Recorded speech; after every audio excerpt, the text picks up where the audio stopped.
3, go. Hi, I'm with Nades. Your full name? Nadeswaran. Yes. Apparently, he's our one of our key seafood in this Malaysia. Kini is organizing this scholarship, and I'm one of the 20 that is selected as attendee for this muckraking investigative journalism program. So I've already done 1.5 days, and I thought I'd make a quick interview with the man himself. Why do they call you the Malaysia's scariest person?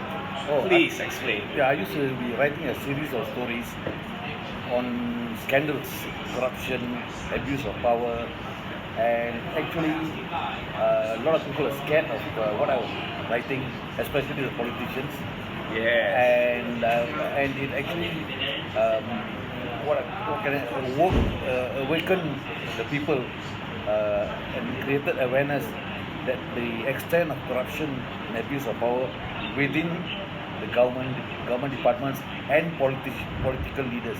So would you say you are the pioneer in investigative journalism, or you one of the few? I said not that many that do what you do. I started off in 1981. Which publication? For the Malay Mail.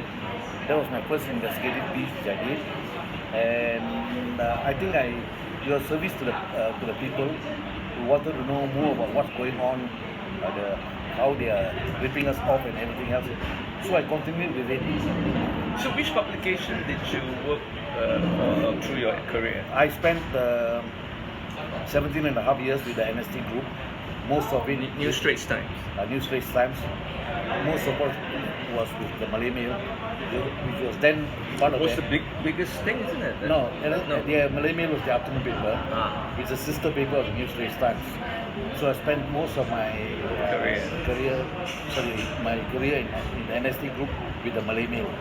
It was an afternoon newspaper, and we broke some great stories. So what other publication? I heard you were also with the Sun. I spent 17 years in the Sun. Your column was called? Citizen-Nades. The column that pulls no punches. Oh, that's the slogan? Yeah. Okay. And that's how it went on. And when I started this Citizen-Nades column, it was originally once a week. And then as there was demand for column to be written twice a week, and the second column appeared on Wednesdays, so that members of the cabinet read what I've got to say before they go for the cabinet meeting. So fascinating! You revealed this. I was quite shocked to hear this. That all your exposés, no one has ever been charged. So I was going like, why would you still want to do this? And you said passion. Yes. Really? Yeah, it's passion. Yeah. I think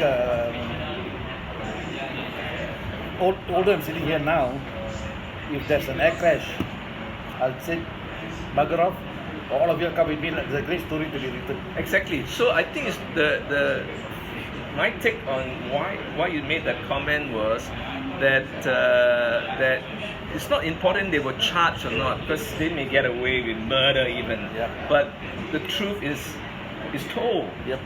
The truth is told. You see, creating awareness is something. One of the things that I learned as a young reporter is you entertain, inform, educate, right?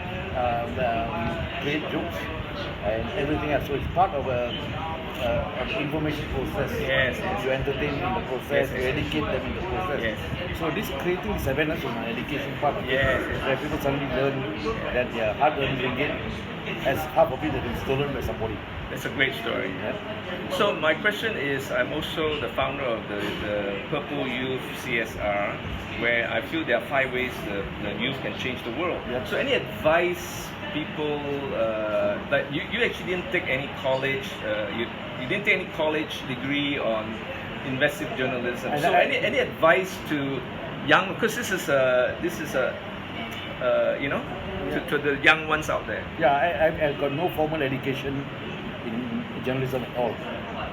No proper. No proper. I started my career as a sports stringer, part-time. Oh, sports. Sports. I initially was writing sports, and I said very restrictive, and so I moved to general reporting, covered crime, parliament, general news. What was your first biggest investigative journalist expose that you can remember? The first one. First one. The first one was possibly the 1981. I wrote a story on how food, uncooked food, meat and all that, meant for patients at the Kuala Lumpur General Hospital, was taken away by the staff. What? That was the big story, the first big story, and it shook up everyone. And people noticed you. Not only that, and suddenly, hospitals throughout the country, the practice stopped. Patients were getting better food. Right? It all started when somebody visited a patient in hospital, the third-class ward, and came back and told me these guys are getting bad bones and everything else. Really? So. And they're eating all the good food, taking away from the family. Family or for resale, I do not know. Resale? Yes. And you busted the story? Yes. So actually, as an investigative journalist, what I'd see is you actually can make a big difference to the world. You see, you can make a big difference, yes. But do they want to change? That's the next question. Right? Some people are so thick-skinned, they ignore you and say, let the bugger do whatever he wants. Yes. So you don't get the results. Yes. So why are you doing this? I'm not sure you're paid for this. It doesn't matter. Yeah. We love you as one of our tutor seafood. So why are you doing this? Why are you teaching us? I can't take my knowledge and my experience to the grave. I myself share it. Maybe I create another Nadeswaran somewhere. Yes, there are many. Or 10. Yeah, Daniel's behind the camera. What? Or 10. Or 10. Yeah.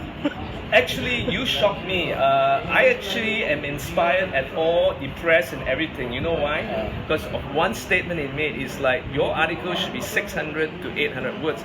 I'm a long story writer, so he suggests that I break it out in a series of things so that people, nowadays people want real short and all that. So now I was obsessed last night that I want to change all my article because you ask anybody who reads, yes, you can't hold your attention for more than. You think 600 is the optimum, 800 maximum? 800 maximum. Yeah.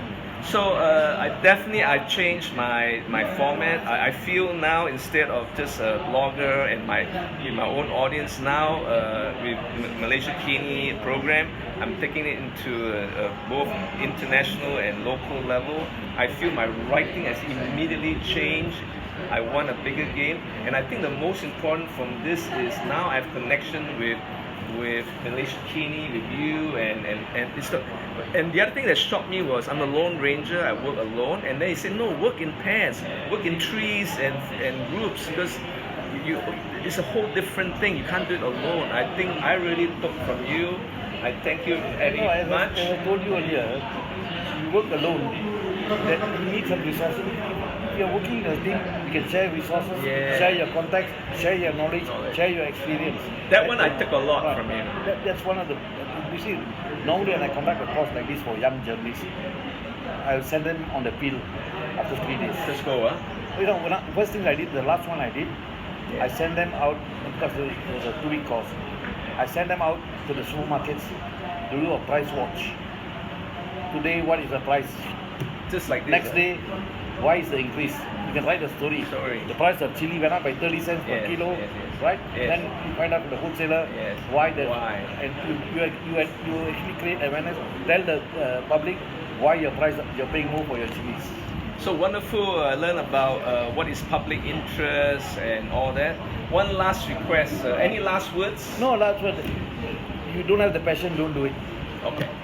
Yeah, so my mother asked me, why am I doing it for free? I said, it is passion.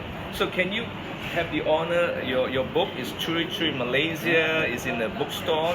Can you write, just say whatever you want to say to Robert? Okay. So thank you. While I was doing that, this is the host of MovSha Influencer Show. Check us our website and all that. I totally support this. It's really helped me. In just 1.5 days, and this is going to be a 9 weekend long. So thank you very much. I want to see what he writes. I'm so curious. He's definitely one of the main thing inspirational, and there are a few other writers that would help us in this. Daniel, behind the camera, say something. Behind the camera, nothing. Nothing. So there are a lot of people from also from Malaysia, Kini, and all that. So they say the man who carries a cross has no axe to grind. Thank you. I honor. Thank you.